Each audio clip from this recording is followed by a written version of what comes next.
Here's something strange. A foreign country, one that the United States has sanctioned, threatened, and at various points described as the world's leading state sponsor of terror, sent a formal diplomatic proposal to the White House. It traveled through a third country. It was handled with enough care that seasoned diplomats treated it as legitimate, and the President of the United States rejected it. That much is on the record. What isn't on the record is why.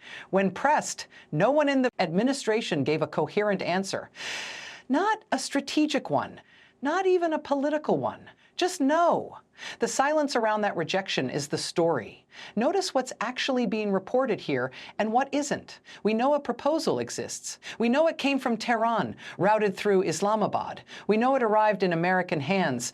And we know the White House looked at it and said the terms were unacceptable.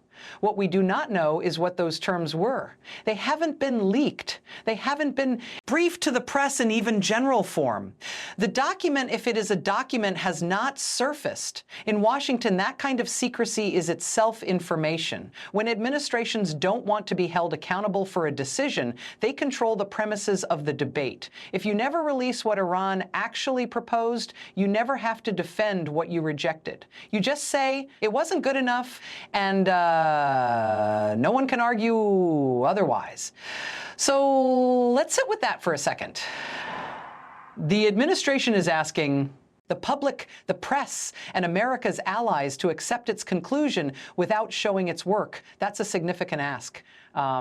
Especially given what's at stake. If you never release what Iran actually proposed, you never have to defend what you rejected. To understand why this matters, you need a quick map of the terrain. Iran's nuclear program has been a live wire in American foreign policy for more than 2 decades. The 2015 Joint Comprehensive Plan of Action, the Iran deal, was the most significant diplomatic effort to contain it.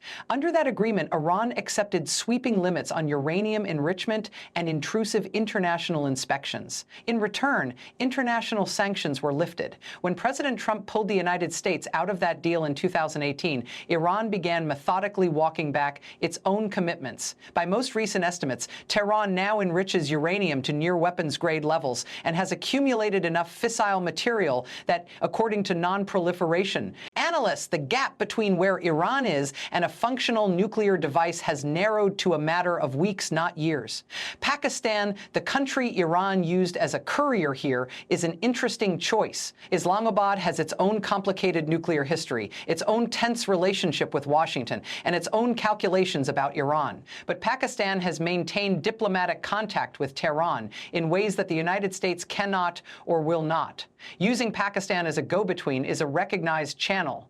It is not a trivial gesture. It signals that Iran wanted this proposal to arrive and arrive credibly. The administration currently conducting these negotiations or choosing not to came to office promising a harder line than its predecessors. But harder lines require harder choices. And those choices require, at minimum, a coherent theory of what you're trying to achieve. Here is what can be established. Iranian officials have publicly confirmed that a proposal was transmitted. That is not a rumor. Iranian state media has reported it, and foreign ministry spokespeople have referenced it directly.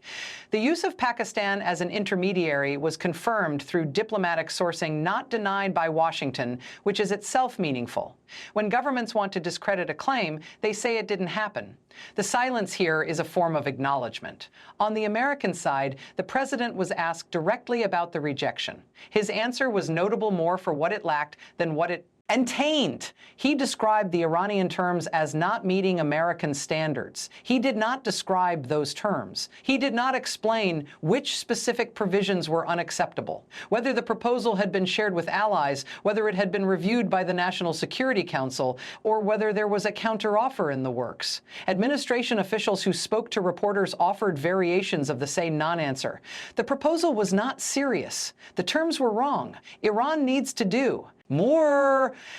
None of it was specific. None of it was falsifiable. Consider how different that is from a normal diplomatic rejection, where you typically say, we need X and Y, and you gave us neither.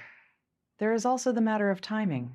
This rejection comes at a moment when the international pressure architecture around Iran is under significant strain. Several European nations have signaled frustration with the American negotiating posture. The UN's nuclear watchdog has been raising alarms about Iranian enrichment levels with increasing urgency.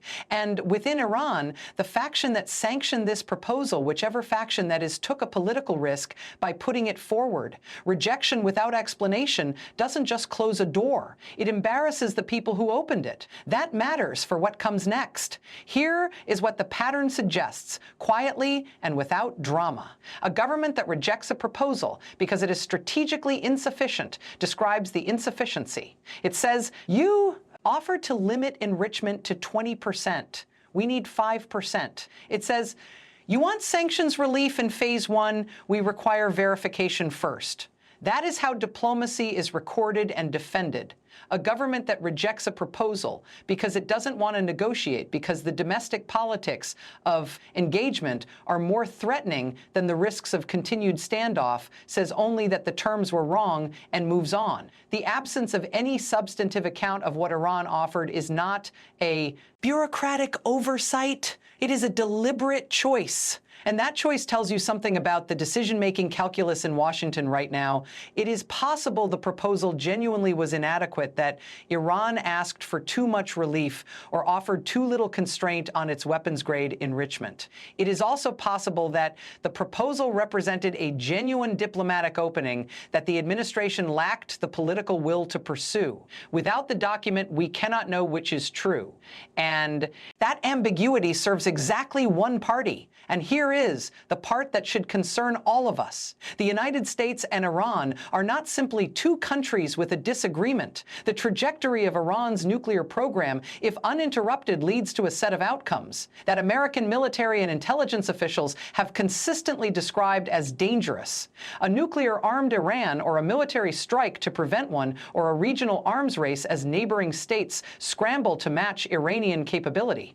Those are not abstract scenarios. They are the documented end states that decades of American diplomacy have been organized to prevent. Every month of diplomatic paralysis is a month in which Iran's centrifuges continue spinning. American allies in Europe have invested years in the diplomatic framework. They are watching this episode carefully. If the United States rejected a credible Iranian offer without explanation, those allies will draw conclusions about American seriousness, about the value of coordinating with Washington, about whether they need to pursue their own channels. That erosion of coalition trust is not recoverable on a short timeline, and it matters far beyond this specific negotiation. There is also the domestic dimension. The American public has a legitimate interest in understanding whether their government is managing one of the most consequential national security questions of this era with rigor and purpose, or managing it for political convenience.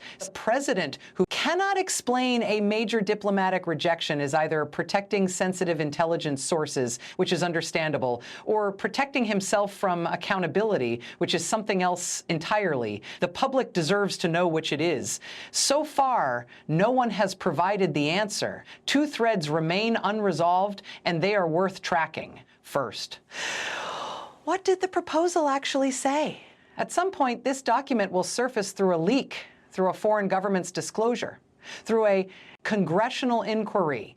When it does, the gap between what Iran offered and what the administration claimed it offered will either validate the rejection or reveal it. That gap is the real story. Second, what happened inside the administration between the proposal's arrival and the rejection? Who read it? Who advised the president? Was there a dissent? In the last major Iran negotiation, the internal deliberations were eventually reconstructed in significant detail. The same will likely happen here.